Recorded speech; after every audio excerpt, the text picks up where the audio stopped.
Magnetic field या पाठामध्ये आपल्याला magnetism, magnets हा कन्सेप्ट शिकून घ्यायचा आहे। बरं, मॅग्नेट म्हणजे काय? चुंबक। चुंबक है ना, मॅग्नेट म्हणजे चुंबक। मग तुम्हाला माहिती आहे मॅग्नेट कोणत्या वस्तूकडे आकर्षित होतो?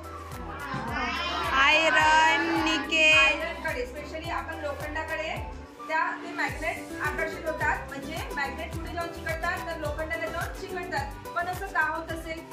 असं का होत असेल? कारण प्रत्येक मॅग्नेटला एक त्याच्या काय असतो? मॅग्नेटिक फील्ड असतो, म्हणजे चुंबकीय क्षेत्र असतो। बरं, हे समजून घेण्याआधी आपण आपल्या पृथ्वीच्या उदाहरण घेऊया। ठीक आहे, आपली जी पृथ्वी आहे ती कशी आहे?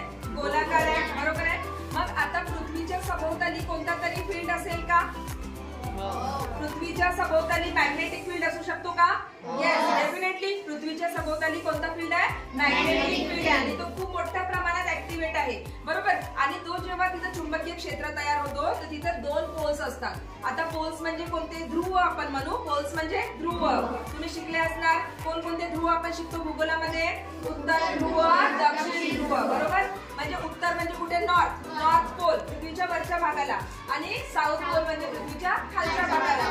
तर या प्रकारे आपली पृथ्वी सुद्धा ही मॅग्नेटिक क्षेत्रामध्ये, म्हणजे पृथ्वीच्या सभोवताली काय आहे? मॅग्नेटिक एरिया किंवा मॅग्नेटिक फील्ड असतो, बरं। आता मला हे सांगा, आपण मॅग्नेट लोखंडाला चिकटते हे आपण जाणून घेतलंय, बरोबर। पण मॅग्नेट म्हणजे काय? नेमका मॅग्नेट हा कशापासून बनलेला असतो? आयरन, निकेल आणि कोबाल्ट, है ना। तीन धातू असतात, कोणकोणते? आयरन, निकेल आणि कोबाल्ट, म्हणजे तीन एलिमेंट्स पासून आपला मॅग्नेट तयार झालेला असतो, बरं। आता चला आपण मॅग्नेटची जरा ओळख करून घेऊया। बघा, तुम्हाला दिसतो U shape magnet. U shape magnet याला काय म्हणतात? हार्शू मॅग्नेट। हार्शू मॅग्नेट, तुम्हाला माहिती आहे घोड्यांच्या पायाला जी नाल लावली असते, तुम्ही बघितली का कधी? अशा आकाराची असते ना, म्हणून याला म्हणतात हार्शू मॅग्नेट। आता बघा हा मॅग्नेट बघा माझ्याकडे, हा कशासारखा आहे? दिस इज व्हॉट? रेक्टँग्युलर शेप है ना, याला म्हणतात बार मॅग्नेट। काय म्हणतात? बार मॅग्नेट। पुन्हा माझ्याकडे काही मॅग्नेट्स आहे, तुम्हाला दाखवते मी। बघा, हे काय? डिस्क शेप है ना, डिस्क आहे, याचा आकार डिस्क सीडी पाहिली ना तुम्ही, सीडी सारखा याचा आकार आहे। परत एक माझ्याकडे मॅग्नेट आहे पहा, हा सिलेंड्रिकल शेप। याचा काय आहे? Cylindrical shape. म्हणजे याचा अर्थ मॅग्नेट हे विविध आकाराचे असू शकतात, डेफिनेटली असू शकतात। मग आता आपल्याला माहित आहे की मॅग्नेट हा लोखंडाला चिकटतो, हो ना। पण त्याआधी आपण जे दोन ध्रुवांबद्दल बोलत होतो, म्हणजे कोणते? नॉर्थ आणि साऊथ। आता ह्याच्याविषयी मॅग्नेट ह्या ध्रुवांच्या मॅग्नेटिक संबंधामध्ये काय काम आहे ते आपण समजून घेऊया।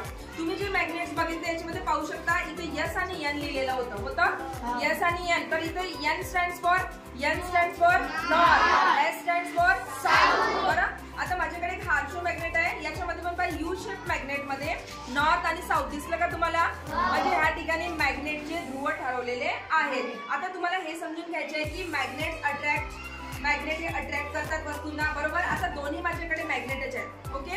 आता आपण हे पाहूया की कोणते ध्रुव अट्रॅक्ट करतात आणि कोणते ध्रुव एकमेकाला रिपेल करतात। तर पहा, आता ह्या ठिकाणी व्यवस्थित तुम्ही पाहायचं, हे बघा नॉर्थ आहे, ह्या साईडला नॉर्थ आहे, ह्या साईडला साऊथ आहे। आता पहा मी काय करत आहे, नॉर्थच्या अगदी नॉर्थ ह्या ध्रुवाच्या जवळ मी ह्या बार मॅग्नेटच्या साऊथ हा ध्रुव आणला। तुम्ही पाहू शकता बघा, चिकटला हो ना। आता ह्या ठिकाणी पहा, आम्ही काय केलं होतं? अपोजिट पोल्स इथे वापरले। इट मीन्स आपण म्हणू शकतो की opposite poles attract each other, opposite poles attract each other. Now you can see I am changing its direction. आता मी काय केलं, साऊथच्या ऐवजी नॉर्थला मी आता नॉर्थच्या जवळ घेत आहे। पहा, मी नॉर्थच्या जवळ घेत असताना पहा तो त्याला काय करतोय, तुम्ही बघू शकता, इथे टेबलवर दाखवते तुम्हाला। आणि इकडे हे बघा, तो काय करतोय पहा, फिरवून टाकलं त्याने, मॅग्नेट पूर्ण फिरून गेला, म्हणजे तो त्याला रिपेल करत आहे। बघा मी त्याच्या जवळ जवळ नेते, तो बघा साऊथ हा पोल येऊन त्याला चिकटतोय। कोणता पोल चिकटत आहे? South pole. म्हणजे याचा अर्थ काय समजतो आपण की जेव्हा सारखे पोल म्हणजे साऊथच्या जवळ आले ते एकमेकाला रिपेल करतात, हो ना, आणि नॉर्थ साऊथ जवळ आले तर ते एकमेकाला अट्रॅक्ट करतात। तर ही असते मॅग्नेटिक प्रॉपर्टी। बरं, मॅग्नेटिक प्रॉपर्टी मध्ये पुन्हा एक गोष्ट, बरं असं का होत असेल? जेव्हा मला सांगा, मॅग्नेट एका ठिकाणी स्थिर आहे, जेव्हा हा मॅग्नेटिक फील्ड एका ठिकाणी स्थिर असतो त्याच्या सभोवताली मॅग्नेटिक फील्ड तयार होतो। काय तयार होतो? मॅग्नेटिक फील्ड तयार होतो। मग ती आपल्याला दिसत नाही, ती इनव्हिजिबल असते, ठीक आहे। पण जेव्हा ती मॅग्नेटिक फील्ड त्या ठिकाणी असते आणि अशा वेळी ज्या लोखंडाच्या म्हणा निकेल किंवा कोबाल्ट ह्यासारख्या वस्तू ह्यासारख्या तत्व असणाऱ्या जर वस्तू आपण त्यांच्या जवळ नेलं म्हणजे त्या मॅग्नेटिक फील्डच्या मध्ये आपण जर त्यांना नेलं तर ते लगेच त्याला जाऊन चिकटते, बरोबर ना? म्हणजे या ठिकाणी पहा हे इथे दूर चिकटत आहे का? दूर चिकटत नाही, पण आता जर मी याच्या सभोवतालच्या मॅग्नेटिक म्हणजे चुंबकीय क्षेत्रात जर मी हा मॅग्नेटला आणलं तर पहा चिकटणार ना? चिकटणार. तर ही आहे याची मॅग्नेटची प्रॉपर्टी. मॅग्नेटिझमची प्रॉपर्टी आपण समजून घेतली. बरं, मग मला हे सांगा, आपल्या दैनंदिन जीवनामध्ये मॅग्नेट हा कुठे वापरतात? तुमच्या घरीच एक उदाहरण आहे, अगदी सिंपल. Refrigerator, fridge. तुम्ही पाहिलं जेव्हा आपण फ्रीजचा दार उघडतो है ना, आणि तो जेव्हा दूर असतो तेव्हा तो चिकटत नाही, पण जेव्हा आपण त्या मॅग्नेटच्या क्षेत्रामध्ये म्हणजे मॅग्नेटच्या चुंबकीय क्षेत्रामध्ये आपण जेव्हा त्या फ्रीजच्या डोअरला नेतो तो काय होतो? लगेच चिकटतो है ना. आपण जेव्हा नेल्यावर लगेच चिकटतो. म्हणजे काय, रेफ्रिजरेटर मध्ये सुद्धा काय असतो? मॅग्नेट असतो. अजून मॅग्नेट कुठे असतात? तुमच्याकडे लाऊडस्पीकर आहे, येस, लाऊडस्पीकरला सुद्धा मॅग्नेट असतात. ब्लूटूथ मध्ये पण त्या स्पीकरला वगैरे मॅग्नेट असतात. बरं, मग आता अजून मॅग्नेट, अच्छा मॅग्नेट बऱ्याच ठिकाणी वापरतात. बरेच इलेक्ट्रॉनिक गॅजेट बनवण्यासाठी वापरतात. पुन्हा कशात पहा, आता काही आपण जे फूड खातो, अन्न घालते, कुठे ना कुठे तो अन्न तयार होतो. ज्या मार्केटमध्ये आपल्याला वस्तू मिळतात त्याच्यावरती इन्स्पेक्शन करण्यासाठी पण एक यंत्रणा कार्यरत आहे आपल्याकडे है ना, जे फूडचं इन्स्पेक्शन करतात. मग आता समजा त्या फूड स्टॉक मध्ये एखादी आयरन किंवा स्टील अशासारखे काही पदार्थ तर नाही, मग हे तपासण्यासाठी सुद्धा मॅग्नेटचा वापर केला जातो. म्हणजे असे गॅजेट तयार केले जातात जे त्या फूड स्टॉकची काय करतात? जांच करतात, म्हणजे त्याच्या तपासणी करतात. ठीक आहे, हा एक क्षेत्र झाला. अजून कुठे वापरण्यात येईल मॅग्नेट? बरं, तुम्ही एअरपोर्ट्स किंवा बस स्टॉप्स किंवा रेल्वे स्टेशनवर पाहिला एक असं हे डोअर बनवलेला असतो, आणि किंवा तुम्ही थिएटर्स मध्ये गेलेले असणार तिथे सुद्धा असा एक डोअर दिसतो. आपण तिथून जेव्हा पास होतो तेव्हा तो सायरन वाजतो ना. तो कशासाठी असतो? की तुमच्याकडे अशा काही वस्तू तर नाही ज्यांच्यापासून दुसऱ्यांना धोका असू शकतो, म्हणजे काही मेटॅलिक अशा वस्तू तर नाही, किंवा कोणी आता समजा आपण नसून आपल्या ठिकाणी कोणी दुसरे पण जर आले आणि त्यांची वृत्ती वाईट असली तर कदाचित ते बंदुकी पण स्वतःकडे कॅरी करू शकतात. ओके ना, सार्वजनिक ठिकाणी जात असताना किंवा काही चाकू वगैरे पण आपल्याकडे कॅरी करू शकतात. तर त्या सुद्धा वस्तूंना त्या मशीन्स काय करतात? डिटेक्ट करतात. मग तुम्हाला माहिती आहे कुठे जसं बॉम्ब वगैरे लागला राहतो तर ते बॉम्ब पण शोधतात की नाही? बॉम्ब शोधतात, तिथे त्यांच्याकडे मशीन असते, त्याच्यात सुद्धा मॅग्नेट लागलेला असतो.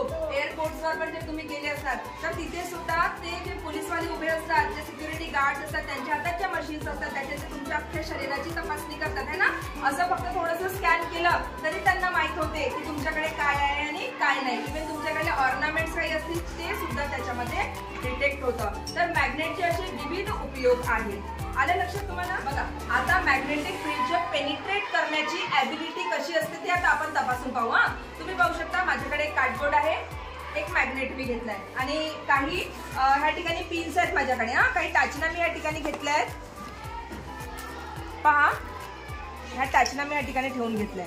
आता बघा मी काय करणार आहे, कार्डबोर्ड आहे आणि कार्डबोर्डच्या वरून मी मॅग्नेट फिरवणार आहे. यू कॅन सी जसं जसं मॅग्नेटिक फील्ड मध्ये टाचना यायला लागल्या, you can see that all pins sticked there. तुम्ही पाहू शकता, बघा सगळे ह्या टाचण्या पहा कशा प्रकारे सगळ्या चिकटून गेलेल्या आहेत, बरोबर. म्हणजे याच्यात काय, मॅग्नेटिक फील्ड मध्ये पेनिट्रेट करण्याची ॲबिलिटी असते. तुम्ही पाहू शकता याच्यामध्ये डायरेक्ट कुठलाही संपर्क नव्हता.